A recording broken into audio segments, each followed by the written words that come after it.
একটা জনগোষ্ঠীর জীবনে সব থেকে বড় নিয়ামত হতে পারে, দাবি করে বলতে পারি যে আল্লাহ রাব্বুল আলামিনের অপার মহিমায় এই ভূখণ্ডের অধিবাসী আমরা একটা স্বাধীন জনগোষ্ঠী।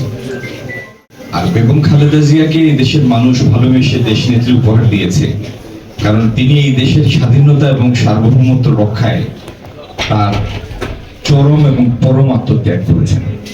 এত কোটি কোটি মানুষের প্রিয় মানুষটি এত জনপ্রিয়, এটি তো এখন কিংবদন্তির সমতুল্য যে এই পরিবারের দুইজন মানুষ, শহীদ রাষ্ট্রপতি জিয়াউর রহমান এবং তারই সহধর্মিণী বাংলাদেশের মানুষের পরম প্রিয় একজন মানুষ, দুইজনকেই বাংলাদেশের মানুষ এইভাবে ভালোবাসা সিক্ত করে বিদায় দিয়েছে।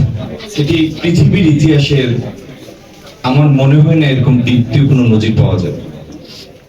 আর আমরা যাদেরকে বেগম জিয়া এবং শহীদ রাষ্ট্রপতি জিয়াউর রহমান তার আদর্শিক সৈনিক হিসাবে আমরা যারা এই দেশে আছি, আল্লাহ আমাদের তৌফিক দিন। তারা যেরকম দেশের আকাঙ্ক্ষা করেছিলেন, যে আত্মত্যাগ করেছিলেন, যে সততা স্বজন বিদ্বেষহীনতার দৃষ্টান্ত স্থাপন করেছিলেন, দেশপ্রেমের জন্য যে নিজেকে কুরবানি দেওয়া যায় তার নজির স্থাপন করেছিলেন, তার আদর্শিক সৈনিকরা আমরা যেন তাদের সেই প্রত্যাশা পূরণ করে এই দেশকে একটি ভিন্ন উচ্চতায় নিয়ে যেতে পারি। আল্লাহ আমাদের সবাইকে তৌফিক দিন। আসসালামু আলাইকুম ওয়া রাহমাতুল্লাহি ওয়া বারাকাতুহু।